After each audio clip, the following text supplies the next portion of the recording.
सब कुछ शुरू होता है जेनोसामा के किंगडम से। उनके पास इनक्रेडिबल पावर होने के बावजूद उन्हें 6 यूनिवर्सेस, सैक्रेड यूनिवर्सेस डिस्ट्रॉय करने पड़े, क्योंकि इन यूनिवर्सेस में रहने वाले डीटीज और बीइंग्स की पावर दाइशिनकन से भी ज्यादा हो गई थी। सिर्फ जेनोसामा ही उन्हें अलग रख सकते थे। ये काफी कॉम्प्लिकेटेड था उनके लिए, क्योंकि उनके यूनिवर्सेस करप्ट हो चुके थे नेगेटिव एनर्जी से। जेनोसामा के पास कोई और ऑप्शन नहीं था, इसीलिए उन्हें उन 6 यूनिवर्सेस को खत्म करना पड़ा। बैटल में उन्हें काफी डैमेज भी हुआ, लेकिन उन्होंने अपना ऑब्जेक्टिव पूरा किया, 6 यूनिवर्सेस को खत्म कर दिया। माय लॉर्ड, आप कैसा फील कर रहे हैं? समझता हूं कि आपको इतनी बड़ी पावर यूज करनी पड़ी गॉड्स को इरेडिकेट करने के लिए। वो डेफिनेटली इनसेन लेवल की पावर थी। मैं एग्री करता हूं दाइशिनकन, जेनो ने कहा। मुझे डेफिनेटली अब एक सक्सेसर ढूंढना होगा, वरना मेरे लिए कंटिन्यू करना इम्पॉसिबल हो जाएगा।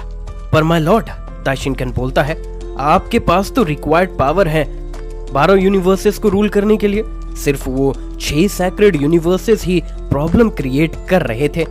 मैं तुमसे एग्री करता हूं दाइशिनकन, लेकिन अगर फ्यूचर में फिर से उस लेवल के वॉरियर्स आए तो मैं कुछ नहीं कर पाऊंगा।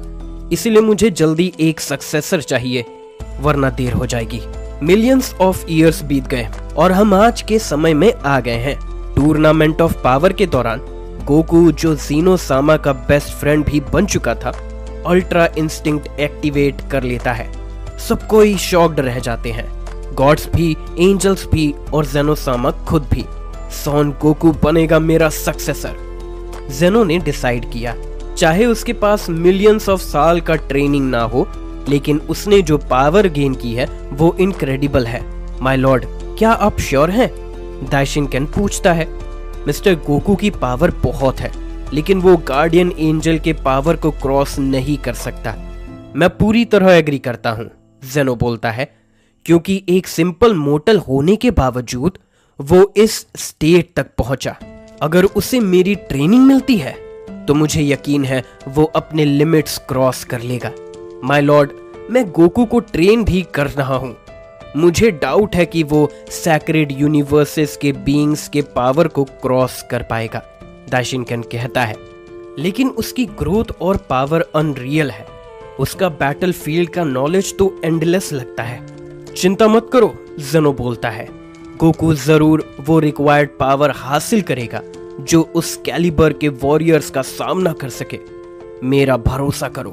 माइटी किंग जेनोसामा, आप ही एकमात्र एग्जिस्टेंस हो जो सैक्रेड यूनिवर्सेस के गॉड्स को डिफीट कर सके। मैं आप पर पूरी तरह भरोसा करता हूँ। टूर्नामेंट ऑफ पावर कंटिन्यू होता है और यूनिवर्स 7 जीत जाता है। एंड्रॉइड 17 विश करता है कि जेनोसामा के द्वारा एलिमिनेट किए गए यूनिवर्सेस रीस्टोर किए जाए। सुपर ड्रैगन तुरंत विश फुलफिल करता है और वो 6 यूनिवर्सेस जो मिलियंस ऑफ ईयर्स पहले डिस्ट्रॉय हो गए थे, वो भी वापस आ जाते हैं। ये था टूर्नामेंट ऑफ पावर, जेनो कहता है। पर गोकू, मैं चाहता हूं तुम रिकवर करो और रेस्ट लो। कल मुझे तुमसे इंपॉर्टेंट बात करनी है। ठीक है, मैं समझ गया, गोकू कहता है। चिंता मत करो, इस केस में हम अभी निकल जाते हैं। गोकू फाइनली गुड बाय कहकर प्लैनेट अर्थ पर वापस पहुंचता है, जहां बुल्मा उसके ऑनर में एक ग्रैंड बैंकेट अरेंज करती है यूनिवर्स 7 की जीत सेलिब्रेट करने के लिए। हे वीज, क्या दाइशिनकन ने किसी कुको का जिक्र किया था? गोकू कैजुअली पूछता है। वीज कहता है, उसने कुछ कमेंट नहीं किया, पर मुझे भी कुछ अजीब सा महसूस हो रहा है, पर मैं क्लियर नहीं हूँ। मुझे कोई आइडिया नहीं मिस्टर बीरस, लेकिन टेंशन मत लो, अगर कुछ गलत होता है तो वो गोकू से तुरंत बात करता। दूसरी तरफ 6 सैक्रेड यूनिवर्सेस के सभी इनहेबिटेंट्स, उनके गॉड्स वापस जिंदा हो चुके थे। सब शॉक्ड होते हैं, कंफ्यूज्ड कि वो कैसे वापस आए। पूरा यूनिवर्स नॉर्मल लग रहा होता है, जैसे कुछ हुआ ही नहीं। ये सब क्या हो गया? हमें वापस कैसे लाया गया? मुझे यकीन नहीं हो रहा, पर लगता है हम वापस जिंदा हो ही गए हैं। शायद गॉड ड्रैगन जालमा ने हमें रिवाइव किया होगा, क्योंकि बाकी सब गॉड्स तो हमसे नफरत करते हैं हमारी पावर्स की वजह से। उस वक्त 5 एनर्जी फ्लैशेस जामुरा प्लैनेट की तरफ आते हैं। ये एक विजडम का प्लैनेट था। ये सब क्या हो रहा है? हमें तो उस छोटे जेनो ने डिस्ट्रॉय कर दिया था। हम वापस जिंदा कैसे हो गए? किसी ने सुपर ड्रैगन बॉल्स का यूज किया होगा हमें वापस लाने के लिए। ये तो इम्पॉसिबल है। पारा यूनिवर्सेस के सब बीइंग्स हमारी पावर से चलते थे। ऐसा कुछ तो हो रहा है मल्टीवर्स में जो जेनोसामा को हमारी जरूरत पड़ गई। पूरा माहौल चेंज हो जाता है। एक ब्लू बाल वाला लड़का सभी गॉड्स के बीच से निकलता है, सब कुछ डिस्ट्रॉय करता हुआ। मैं हूं माइटी ड्रैगन गॉड दारूरा और मैं इस डिसरिस्पेक्ट को इग्नोर नहीं कर सकता। उस छोटे ने हम सबको खत्म कर दिया था। अब उसके पास भी कोई वैसा पावर आ गया है। हमें उसे मिटाना पड़ेगा, लेकिन पहले हमें ये समझना होगा कि हमें वापस क्यों लाया गया है। शायद कोई जेनो से भी ज्यादा पावरफुल वॉरियर ने उसे मजबूर किया हो। अचानक पूरा सीन एक इल्यूजन बन जाता है और डिसअपियर हो जाता है। सभी गॉड्स की बॉडीज मूव नहीं कर पा रही होती है, जैसे उन पे टन्स ऑफ प्रेशर पड़ रहा हो जो उन्हें क्रश कर रहा है। सबके सब शांत हो जाओ, वरना हमें दोबारा इरेडिकेट कर दिया जाएगा। अब हमें शैडोज से काम लेना होगा। सीन नॉर्मल हो जाता है, लेकिन शैडोज से एक ब्लरी वॉरियर दिखाई देता है। उसका बॉडी सिल्वर कलर का होता है और उसके फेस पर कुछ विंग्स जैसे मार्क्स होते हैं। चिंता मत करो दोस्तों, वो वॉरियर कहता है। अब हम उस छोटे को जो किंग ऑफ एवरीथिंग कहलाता है उससे बदला नहीं ले सकते, लेकिन इंफॉर्मेशन जरूरी है। तुम्हारा गाइड ऑफ विजडम तुम्हारे जवाब का इंतजार करेगा। जैसा आप कहें रामुरा जामुरा सामा। हाँ वही तो। द 6 यूनिवर्सेस में एक ऐसा वॉरियर था जो उन सब से डजन्स ऑफ टाइम्स ज्यादा पावरफुल था। उसका नाम था जामुरा, जिसके पास प्रैक्टिकली अनलिमिटेड एनर्जी थी जो उसे दिनों, हफ्तों या महीनों तक कंटिन्यूअस फाइट करने का एबिलिटी देती थी। वहीं अर्थ पर वापस वो दिन निकल चुका था जब ताइशिन केन ने गोकू को रेस्ट ग्रांट किया था। माय लॉर्ड, मैं अब रेडी हूँ रिटायर होने के लिए और उस प्रपोजल के बारे में बात करने के लिए जो मैं आपको बताना चाहता था। मैंने आपको मेरी तरफ से ट्रेनिंग भी दे दी है। ठीक है दाइशिनकन, मैं तुम पे भरोसा करता हूँ, जेनोसामा कहता है। तब दाइशिनकन अर्थ के लिए निकलता है और डायरेक्टली गोकू के सामने आ जाता है। गोकू एक माउंटेन के टॉप पे मेडिटेशन कर रहा होता है, अल्ट्रा इंस्टिंक्ट को मैक्स तक मास्टर करने की कोशिश में। अगर ये दाइशिनकन सामा है तो मुझे पहले से पता था कि ये आएंगे। मैं तो ऑलरेडी मेडिटेट कर रहा हूँ ताकि अल्ट्रा इंस्टिंक्ट को अपनी विल से एक्टिवेट कर सकूं। चिंता मत करो गोकू, ये नॉर्मल है। दाइशिनकन और गोकू दोनों मिलकर किंगडम ऑफ एवरीथिंग में पहुंचते हैं, जहां उनका वेलकम होता है एक सिंगल जेनोसामा के थ्रू, जो गोकू को हैरान कर देता है। दूसरा जेनोसामा का क्या हुआ? मुझे तो लगा वो दोनों हमेशा साथ रहते हैं। फ्यूचर के जेनोसामा और प्रेजेंट के जेनोसामा मर्ज हो गए हैं एक सिंगल वॉरियर बनने के लिए, क्योंकि जो हम तुमसे कहने वाले हैं वो सबसे ज्यादा इम्पोर्टेंट है। गोकू अब सीरियस लुक देता है। क्या कोई नया एनिमी आ गया है जिसे आप लोग एलिमिनेट नहीं कर पा रहे हैं? अभी के लिए नहीं, लेकिन किंग ऑफ ऑल चाहते हैं कि तुम उनके सक्सेसर बन जाओ। तुम्हें किंग ऑफ एवरीथिंग का एक बड़ा पावर ट्रांसफर किया जाएगा ताकि तुम एक नए लेवल तक पहुंच सको। गोकू ये सुनकर बहुत शॉक्ड हो जाता है। इसी वक्त जामुरा के आर्टिफिशियल एनर्जी से बना एक वॉरियर जेनोसामा के पैलेस के आसपास सर्कुलेट कर रहा होता है, जिसका इंटेंशन होता है इंफॉर्मेशन गैदर करना। ये क्या है? एक मोटल, वो भी इतना पावरफुल?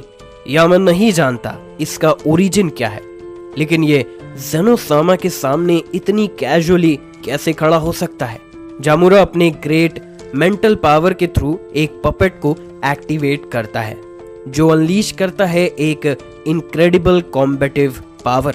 लेकिन क्योंकि वो पपेट एक रियल बॉडी के बिना था, उसने गोकू का अपीयरेंस ले लिया, लेकिन एक एक्सट्रीमली नेगेटिव ऑरा के साथ, जो जेनोसामा के पूरे किंगडम को हिलाकर रख देता है। ये पावर किसकी है? मैं तो मूव भी नहीं कर पा रहा। गोकू, जो उस पावर को पूरे बॉडी में महसूस करता है, फाइनली एक्सेस करता है अल्ट्रा इंस्टिंक्ट मैक्स पावर, जो जामुरा को सरप्राइज कर देता है, जो पूरा सीन ऑब्जर्व कर रहा था। ये तो इतना इंटरेस्टिंग है कि जामुरा सामा भी इंटरेस्टेड हो जाएंगे।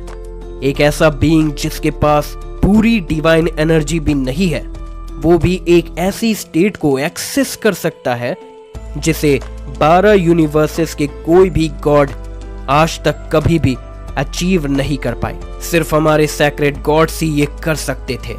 वो पपेट गोकू पर चार्ज करता है, लेकिन गोकू उसका ब्लो रोक लेता है। फिर भी उस पपेट का एक पावरफुल स्ट्राइक गोकू का आर्म तोड़ देता है। उस पपेट के पास जामुरा का पावर था, इसीलिए उसका लेवल गोकू से थोड़ा ऊपर था, लेकिन सुपर सैयन गॉड के पावर से गोकू रिकवर करता है और वो एनर्जी उसके पूरे बॉडी में दौड़ जाती है। ये कौन है और ये मेरे जैसा क्यों दिख रहा है? दाइशिनकेन फाइट में एंटर करता है और पपेट के साथ ब्लोज एक्सचेंज करने लगता है। उसे इंस्टेंटली समझ आ जाता है कि ये कॉम्बैट स्टाइल किसी और का नहीं, होली गॉड्स का ही है। उस रियलाइजेशन से उसके शरीर में एक ठंडा सा कंपल्शन दौड़ जाता है। ये स्टाइल तो मैं कभी नहीं भूल सकता, चाहे मिलियंस ऑफ ईयर्स भी क्यों ना गुजर जाए। ये तो होली गॉड्स का स्टाइल है और ये पपेट बिल्कुल लॉर्ड गोकू जैसा दिख रहा है। इसका मतलब ये गॉड ऑफ विजडम जामुरा की क्रिएशन है। पपेट एक जबरदस्त ब्लो दाइशिनकेन को देता है, जो उसे सीधा ज़ेनो-सामा के किंगडम में गिरा देता है। फाइट के बीच ही वो अपने क्रिएटर से टेलीपैथिकली कनेक्ट होता है। तो तुम्हें फाइनली समझ आ गया कि मैं कौन हूं? मुझे कोई सरप्राइज नहीं हुआ। तुम्हारी वजह से मुझे गॉड ऑफ विजडम बोला गया था। जामुरा, तुम क्या कर रहे हो? तुम तो मेरे फर्स्ट स्टूडेंट रहे थे। तुम 12 यूनिवर्सेस को डिस्ट्रॉय करने जा रहे हो। मैं तुम्हें अपनी सबसे बड़ी क्रिएशन मानता था और तुम्हें उस छोटे ज़ेनो के खिलाफ कभी कुछ प्रॉब्लम नहीं थी। तुम हमेशा उस बौने के साइड में थे जिसने हमें एलिमिनेट किया। तुम मेरे लिए एक फादर थे, पर अब सिर्फ एक गोल है, उसके किंगडम को खत्म करना। तब पपेट अपने क्रिएटर का पावर चैनल करता है और एक इनक्रेडिबल एक्सप्लोजन ट्रिगर होता है जो हर जगह को डिस्ट्रॉय कर देता है। एक्सप्लोजन मल्टीवर्स में स्प्रेड होने वाला होता है। तभी ज़ेनो-सामा एक पावरफुल बैरियर बनाते हैं ताकि डिस्ट्रक्शन को कम किया जा सके। गोकू, अब एक्सप्लेनेशन का टाइम नहीं है। मैं चाहता हूं तुम मेरे सक्सेसर बनो। इन वॉरियर्स ने अपने आप को रिवील कर दिया है और मेरे पास उन्हें रोकने के लिए अब उतना पावर नहीं रहा। सिर्फ तुम ही हो जो इसे रोक सकते हो। ये कैसे हो सकता है? ज़ेनो-सामा, मैं पावरफुल बनना चाहता हूँ, लेकिन उस पपेट को तो मैं क्या आप भी नहीं रोक पा रहे। लॉर्ड गोकू, तुम ज़ेनो-सामा से ट्रेनिंग लोगे और मुझसे भी।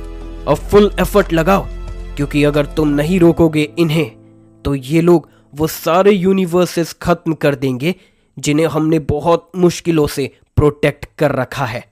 दाइशिनकेन तुरंत एक इमरजेंसी मीटिंग बुलाते हैं जिसमें सब गॉड्स, एंजल्स और टूर्नामेंट ऑफ पावर के वॉरियर्स को इंक्लूड किया जाता है।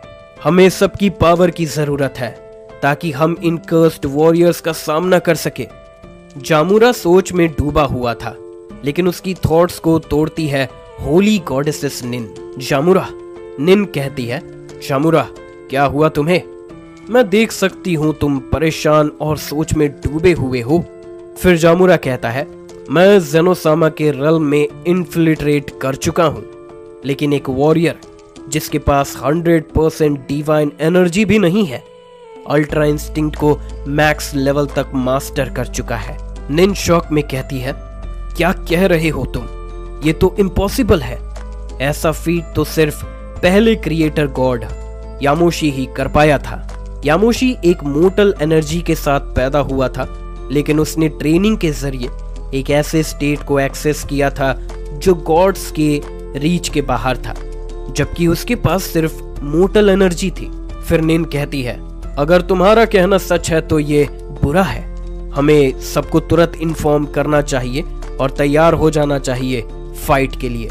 जामुरा बहुत सीरियस हो जाता है और कहता है, मैं भी ये सोच रहा था, लेकिन एक चीज है जो मुझे पसंद नहीं आई। चाहे मेरे पास ज्यादा पावर हो, लेकिन मेरी बॉडी कह रही है कि कुछ बुरा होने वाला है।